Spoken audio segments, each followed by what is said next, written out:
Hello everyone, welcome to Pixelike News. A new week, some new news to go over. Actually, there's like 3 updates going on simultaneously for different games, and there's other little changes and things too going on. So I decided to just leave out Pixellands. They've got a couple things going on over there if you want to check them out, but I'm not covering them this time because there's kind of a lot. Mainly the 2 big games I cover on this channel as of now have their updates going on. So let's just get right into it.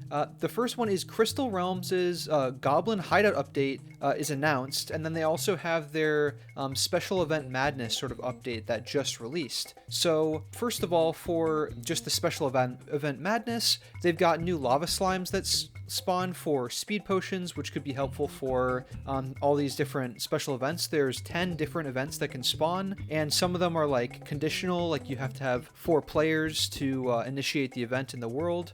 There's other stuff too. There's the Orb of Light to light up the world that you can buy in the shop. There's this cool ice blade that I'm not exactly sure how you find it. They said something about how it has an undiscovered recipe, so I'm not sure if you have to level up enough to get the recipe, or if it's something like you can't really craft it, you have to find it through the special event. Not sure, but it does look really cool, so I highly recommend jumping in and experimenting, seeing if you can get it. So that, yeah, that's been cool to look at. There's also a few other changes like UI and balance changes, and you can go check that out in their Discord server in the announcements channel, or I'll try to put up a graphic of it as well. There's also some talks of redesigning the character, and that's going on behind the scenes. I know I was reached out by one of the devs just have an opinion on the character, and personally, I don't really mind it. I think I've talked about it before on a stream. I don't mind it. I like how it looks with the clothes and everything too, but if they're able to, better it even more than it is now, then I'm definitely down to see what they can pull off with that. I think that's really good. And here's the really interesting thing. So there's actually been some teasers of the Goblin Hideout update. So they've got a like Goblin wizard guy who's like stomping down his staff, more of like a buff armored guy with an earring. There's this one guy with like a nice hat and a shotgun goblin, which is pretty cool. And there's this cute little goblin dog with a little spiked collar. Oh my god, he is amazing. I'm so excited. They look so good. The sprites are actually insane. I cannot wait for the Goblin Hideout update. Now, it's not, as far as I know, this update that's releasing. It's not a part of that. This is a update that they have a lot in the works. It's like dungeon-esque. They announced a little bit ago that I didn't cover in a news update. I tried to put that in my comment section for the last video, but they're working on some sort of dungeon-style update, and this is what that's going to be with the Goblin Hideouts. So I'm really excited to see even more information as it comes down the line, but this is what we have. We have these pictures, and we know it's the Goblin Hideout. So let me know down below if you're excited about that. And yeah, now we've also got another huge bombshell.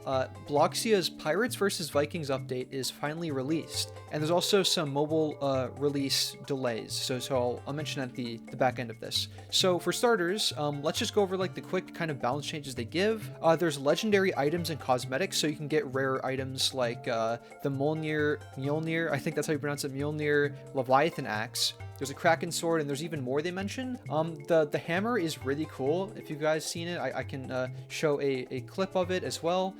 There's just like really good cosmetics coming in this update on top of some other things as well.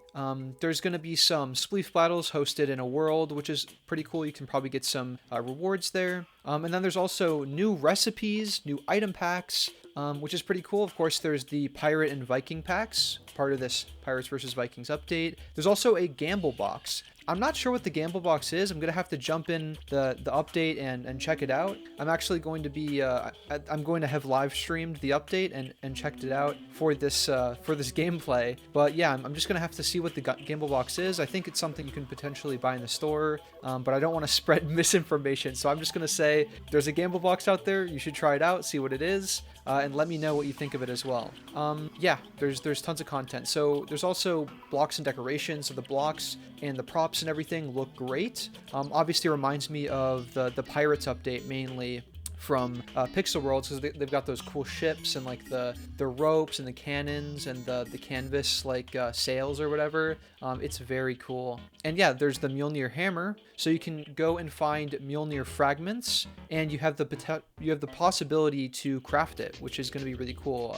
The fragments are available by mining iron ores. That's how you can collect enough of them to eventually try to get the Mjolnir. There's also ghost packs, so you can get the Ghost Viking pack or Ghost Pirate set. Those are in the shop. There's some UI changes. There's some music, thanks to Jumex, which is awesome. So go check out the music in game and compliment Jumex on it, because I'm excited to see what that's about too when I hop in. And there's also the golden pickaxe, so you can go to their Ko-Fi store, right? I guess it's pronounced coffee.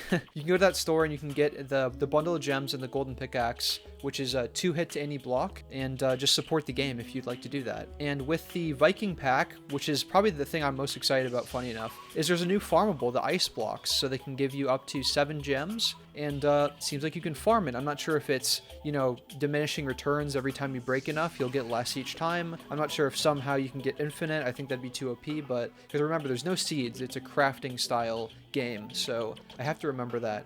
But at least it's a new farmable, so that's definitely cool. And there's even more to explore, so I would say just go check out Bloxia and go check out the Pirates vs. Vikings update. And then another thing, they were going to release the mobile update either here or sometime soon, but they're going to delay it a little bit because they really want to get the quality on this mobile update right. They really want to get the quality of everything. And as far as I know, other than the artist, of course, it's really just 9-bit working on this. So I would just say, yeah, let him cook on the mobile update. I know it's really long awaited because not everyone has a Windows machine to run the game, but it's gonna be class. It's gonna be quality when it drops. So definitely just want to give him time on that. The next thing is the OGPS fishing update. So no news on Project Reboot necessarily. Well, actually, there's a small bit at the end I'll mention about Project Reboot, but basically OGPS is finally bringing fishing, so that's great. You got fishing in OGPS. I mean, basically they're just copying the features that were in Pixel Worlds over to this private server, but you can finally fish, and that's good. That's a great way to get gems now. Before, you'd have to just try your luck on farmables, and that could get boring, but they've got all the features, all the goodies. They've got the lure booster, fishing itself, fishing rods that you can upgrade, craft gears to get different abilities. You can do even the world record systems in the game, and of course now you can use the achievements. So apparently it's update 1.0 for OGPS, which is pretty cool. I'm not sure if that was just a weird fake thing for the graphic, but this might be like kind of their official big update for OGPS. So yeah, if you want to go back to Pixel Worlds and you're kind of waiting for Project Reboot to go, the fishing update is out. So yeah, definitely check that out. And I guess the last thing, because again I'm not covering too many other games, just the main few, we've got the Project Reboot login screen is being revamped. So instead of taking you to the tutorial first and all these subjects accounts get created because no one's choosing their name or getting an email or whatever, now it will take you to the login screen first. So everyone's going to have a name and stuff, which is pretty cool. I just think that's a solid change. And the version 1 it is right now, but it's going to be iterated on maybe a couple more times to have this final version. But yeah, we're getting a good login system for Project Reboot, which is great to hear. And yeah, that's the main stuff for this week. Sorry I was a little late. I was kind of waiting for these bombshells to drop of these updates because there was not a ton of news like 4 days ago, but all of a sudden it's coming to light with all these updates and stuff. But yeah, that was about it for this week. Let me know what you're most excited about down below, and I hope I'll check in with you soon. I'll see ya. Bye.